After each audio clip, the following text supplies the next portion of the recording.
Hi, my name is Faith. I'm a senior at Ohio Wesleyan. Obviously, you're here. Well, I'm a sociology major and an English minor, and on the behalf of the SAGAN National Colloquium and the Department of the English Poets and Writers Series, I am delighted to welcome a recent alum, Martha Park, who's right there. Martha graduated in 2011 at Ohio Wesleyan with a double major in English and studio art, and while studying at OWU, she was awarded a Class of 1870 Memorial Prize and the Sally Thompson Humphreys Art Hunt Award. And as she graduated from OWU, she received the Martha Callow Purchase Award and the F.L. Hunt Prize for promise and proficiency in creative writing, and the James Leslie Award for peace and justice. Martha attended Hollins University, where she earned a Master's of Fine Arts in Creative Writing. And at Hollins, she was awarded a teaching fellowship, served as the assistant editor of the Hollins Critic, and was also the recipient of the Melanie Hook Rice Award in Creative Nonfiction, judged by Leah Papura. After graduating, Martha served as the Philip Roth Wright-In Residence at the Sadler Center for Poetry at Bucknell University. She worked as a nonfiction editor for the West Branch Journal and edited the Tennessee volume of the Best Creative Nonfiction of the South Anthology. Martha also worked as a freelance writer and journalist, reporting for the Atlantic City Lab and MLK 50, Justice Through Journalism, and she interviewed people like New Yorker staff writer Jelani Cobb, photographer Sally Mann, and fiction writer Karen Fender. Martha's work has appeared in the Atlantic City Lab, Granta, Ecotone, and many other publications. An avid graphic essayist, Martha recently collaborated with OWU's own Amy Butcher, who's right there, for a graphic work called The Consolation Puppies, which was published last year on Granta. Her written graphic works are incredibly accomplished and often deals with issues of gentrification of the South, issues of urban spaces, and environmentalism. She combines written words with line drawing, as she describes as a drawing style that is fairly playful or whimsical to bring the words to life in a broader perspective, especially if the story is fairly heavy, which makes them more personal and real. She joins us today to discuss her progress in her process and how she went to conceptualize and create several graphic essays. Please welcome Martha Park.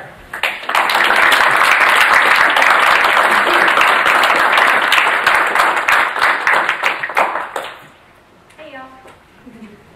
Thank you guys for being here today. Thank you, Faith, for that introduction. That sound is going to happen a lot, and we're just going to roll with it. I'm so glad to be at Ohio Wesleyan. It's been a long time, and I'm having intense, frequent flashbacks. And I'm so pumped that you guys have Professor Butcher here, and that she's been bringing illustrated forms, people who do graphic essays and comics and all that kind of stuff. It's a newish world for me, and a newish world for lots of people, and I'm glad we're all in it together. Today I'm going to talk about graphic essays and illustrated journalism that I've done. These names mean almost nothing. I think the worst name I've seen for it is sequential narration. So, yeah, a very mostly nameless form that I fell into after living in a neighborhood called Gainsboro in Roanoke, Virginia. So I'm going to start talking about the neighborhood first before I get into the process of making these pieces, just because that's how I came to this form. So in January 2016, I had just graduated from grad school at Hollins, And my then boyfriend and I found this house on Craigslist that, it was a house we'd driven by every day to school, and it was high on this hill, and we just loved it, and it was for rent. And I was about to move to Bucknell University for 4 months, so it was a really stupid time to sign a lease, but we just went for it, and I moved my stuff in. We were hit by a big snowstorm, and then I moved to Pennsylvania. And so as I would come back and visit every month or so, the landscape there just totally changed. It had been snowy and gray, and it was just kind of shapeless for me.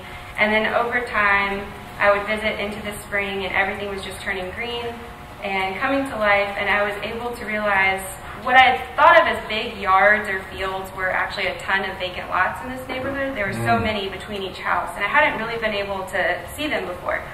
So like next door to our house here, you can see I had thought of this as just a big field, and then as it kind of came back to life, I could see that there had been at least 3 houses on this hillside next to us, and each of them had these little concrete stairs and address markers. And so I started to get a sense of the way that the neighborhood had changed over time, just a little sense of that.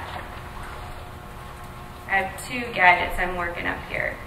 Thanks for your patience. So this is an image of Roanoke. There's downtown Roanoke up there, and then I've circled our neighborhood and circled our house in there. So this is our neighborhood. It's 2 streets, and it's maybe 20 houses, and you can see in this image how many vacant lots there are. It's just peppered with them.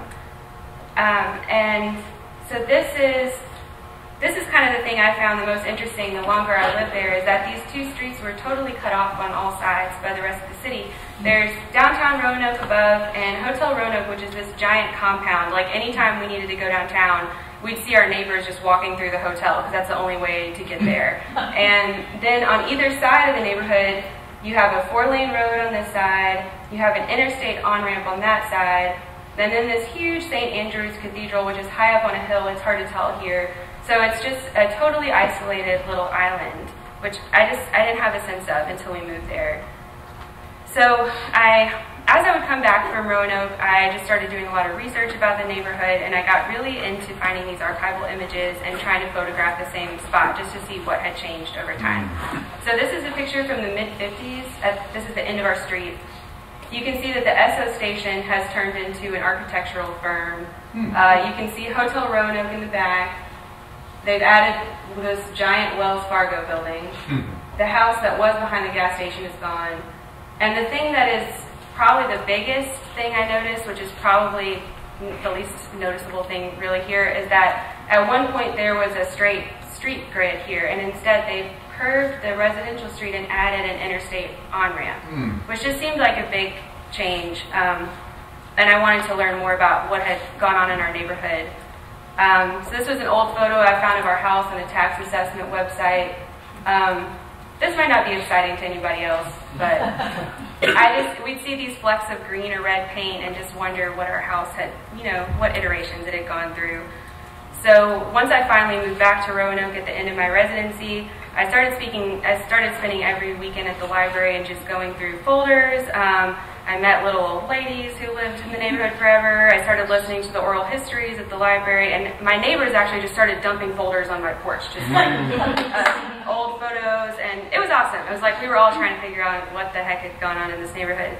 And so what I found out, this is a very, very brief version of the history, but basically after World War II, the urban renewal funds that had been kind of massively spread around the country arrived in Roanoke.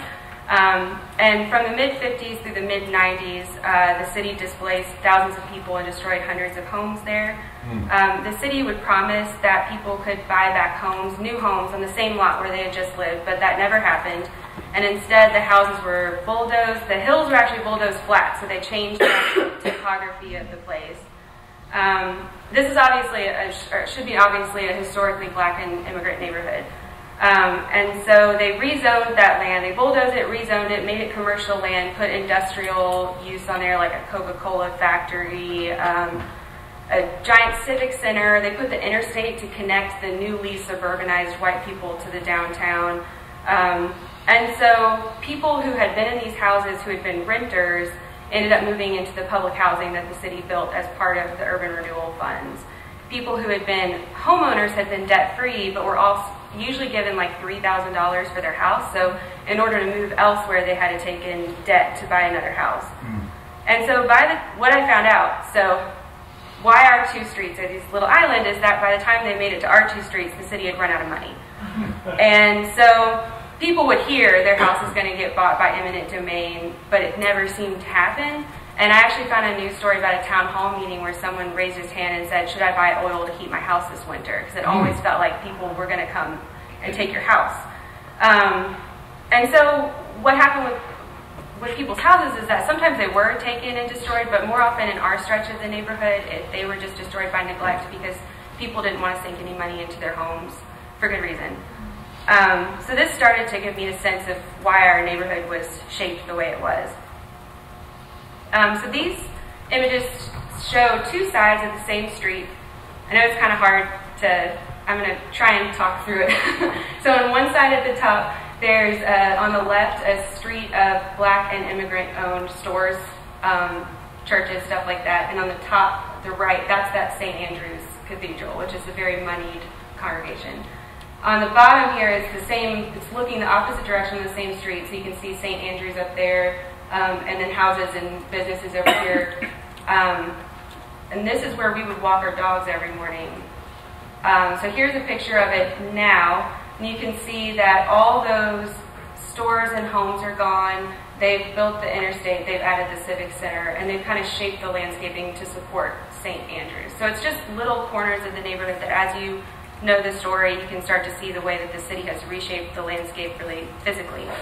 So I've actually started to get this kind of spidey sense wherever I go now after studying this, where it's like you enter these spaces where it's like, no one lives here, you know, there's these public works, there's usually interstates from the suburbs, and it's like, okay. And I think that's been really helpful for me, just learning that about cities.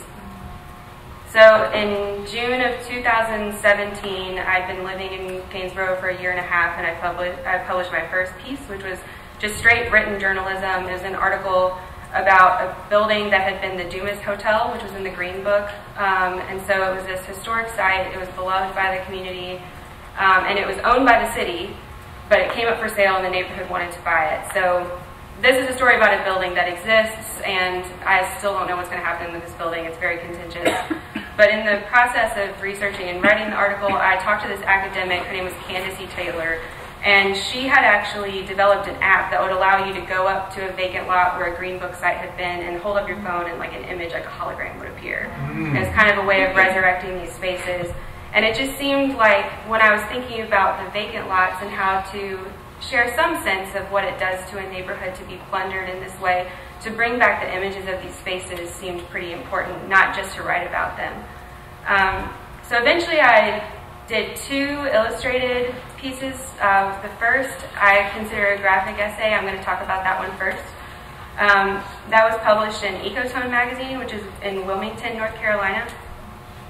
So in the mid-90s, I started to see these pictures in the mid-90s of this church at the end of our street, which was not there anymore. And I started to wonder what had happened to it, because it seemed pretty huge. I found these pictures, you know, all these houses leading up to the church are gone. That's what it would have been on the end of our vacant lot next to our house. And then I found a picture of it boarded up and a picture of it on fire. So I started thinking how to convey a space that a building once was in. It's not there anymore. And I started trying to make these little ghost doodles of houses, just playing around with like a place that still seems there kind of spiritually, but isn't there anymore.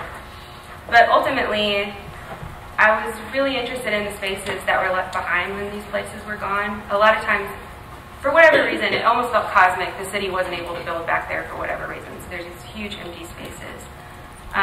So there's a lot across the street from the church. It's huge. And it says Dr. Clater in tile on the sidewalk, and it always just felt really mysterious and evocative to me. And I did some research, and I found out that this was a large Black family that at the turn of the century had moved to Roanoke.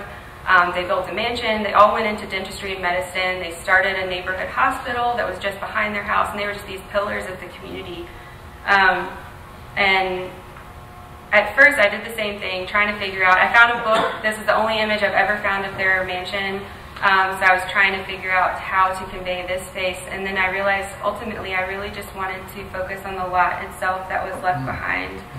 And at this time, I wasn't really thinking about like publication or ultimately what I wanted to do, but it seemed like the vacant lots were, I just was finding out more and more about them. So this image of the truck, that's actually a house that was across the street from us. It's being moved from another street that's being destroyed in urban renewal, but this one, what they decided was historically valuable enough, so they put it on a truck and they plugged a vacant lot on our street with this house. And they did it with another house. And then I found these tax assessments that would show that once a lot was declared vacant, its address would change to 0, which to me just really seemed to speak to the way that the city was literally and physically making these places disappear, that a place you thought of as your address would just be changed to 0. And so this map here, the red shows vacant properties in Gainsborough, and again, I'm focusing on just this bit right here. That's our neighborhood.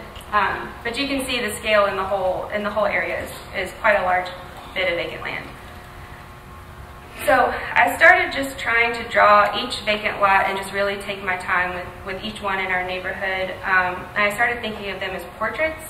I was first thinking about them as portraits of absence because your eye is really drawn to this open space in the middle in a way that maybe you wouldn't be if you're just on a walk or, I don't know, in person. But I also started to realize that they had their own kind of presence. In our yard, we turned our big vacant lot into a garden, and we had neighbors come over and eat food we'd grown, and it started to seem like they had their own kind of possibility, and I didn't want to think about them as just a negative space. So as I drew each lot, it seemed like each one was so different. I tried to imagine what the homes had been like, what the families who lived there, what their lives had been like. Our neighborhood is such a little island that we actually have a whole lot of wildlife. We were constantly trapping groundhogs and raccoons and all kinds of critters. And it was cool to see the ways that each landscape would in these lots would kind of change shape over time. They all seemed like good homes to me for critters. So basically, I was just posting these drawings to Instagram because I was having fun with them, and Ecotone sent me a message and asked if I would work on a graphic essay for them. At first, I was like, yes, I'm going to tell this whole story of this neighborhood, and then they were like, you have 12 pages. And so I wanted the portraits to take up a lot of space, and so what I ended up publishing was something really spare and kind of lyrical that focused, it had a little bit of a glimpse of the history, but really focused on the effects the history has had on the landscape and the way the place really feels to a person living there, the way this destruction changes the character of a place. And I didn't have a scanner, I didn't have Photoshop or anything like that, so I was physically mailing drawings and then separate pages with the text to Ecotone, and they did everything for me, which is wild. And then after that project, I was like, okay, you can't ever do that again, and I bought some stuff.